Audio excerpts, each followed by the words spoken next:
The city and state budget fight has created big problems for social service agencies. City and state grants keep their doors open, provide jobs for hundreds of people, and services for hundreds of thousands of people. I'm Mike Fouché, publisher of Aldertrack, and this is our Chicago Influencer series, where we talk with policymakers and implementers about how city government impacts the work they do. I'm here today with Fred Tsao, Policy Director for the Illinois Coalition of Immigrant and Refugee Rights.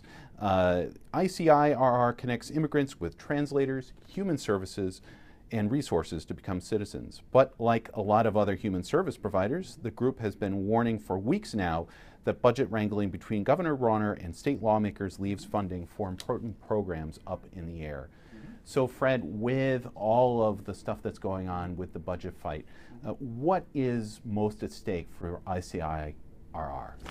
Well, to provide a little bit of background, we run two state programs. One provides intensive citizenship services for long-term legal immigrants who qualify for citizenship but who may need help filling out their applications or getting legal screening or getting referrals to English classes.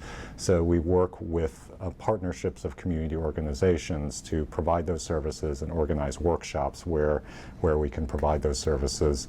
The second program is a family resource program, which connects people in immigrant communities, families who may need stopgap assistance, healthcare referrals, other kinds of services with appropriate state and local agencies in linguistically and culturally sensitive fashions.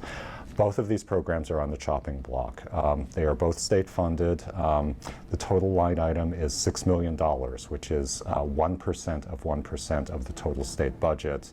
Yet it is currently not funded for the next year. In fact, Governor Rauner had proposed in his budget for next year to completely eliminate this line. But saying that it's such a small percentage is actually kind of a misnomer for state and city budgets, because there are so many mandatory things the state and the city have to provide with Medicaid and Medicare and public service and pension payments and debt service. So there's actually a very small zone that can be played with or changed in the budget, and that's mostly human services organizations like yours.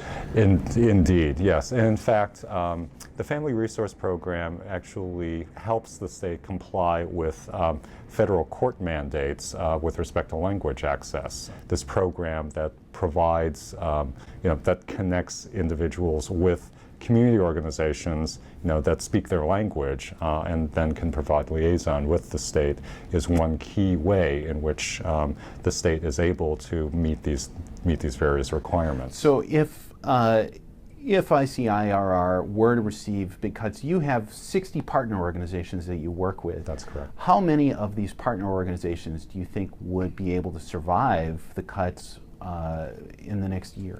Yeah, quite a number of these organizations run very tight margins and are fairly heavily reliant on the state grant funding.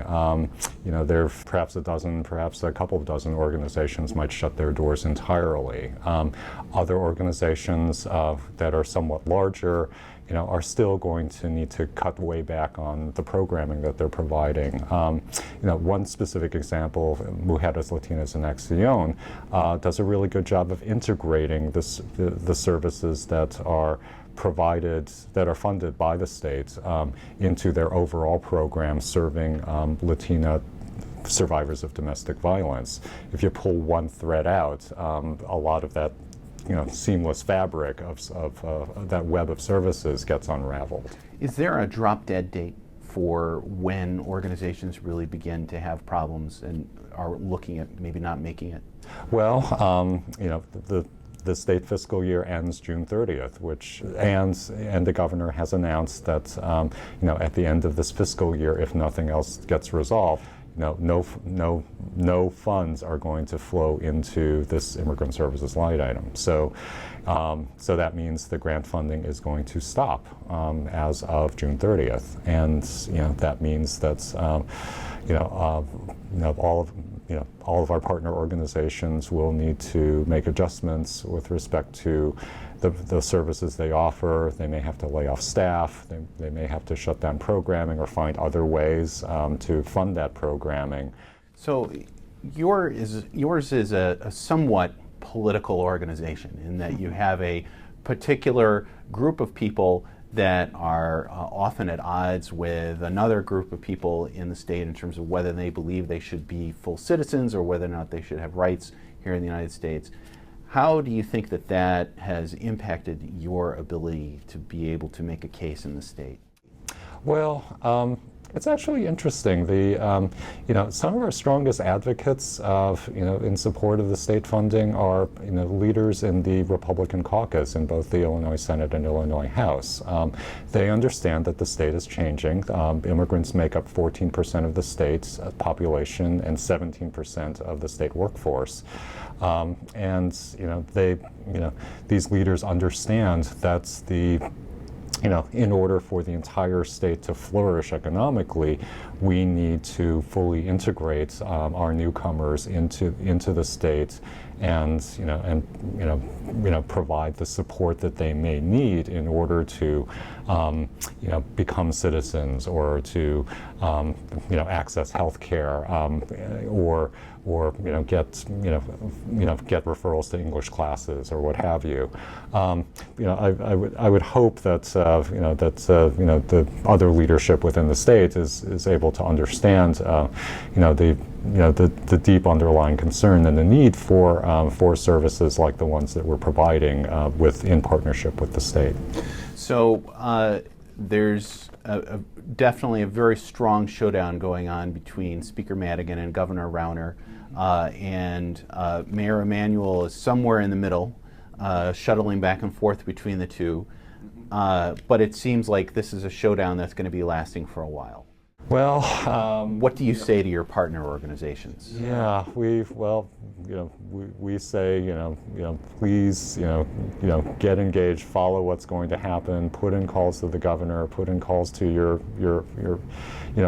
respective state senators and state representatives, make them understand, how important, this funding and just an overall resolution to the state budget situation is going to be for the entire state, and specifically make sure that they understand that that immigrant services are really key to the future of our state, and that's cutting out this line item is maybe penny wise, but it's incredibly pound foolish.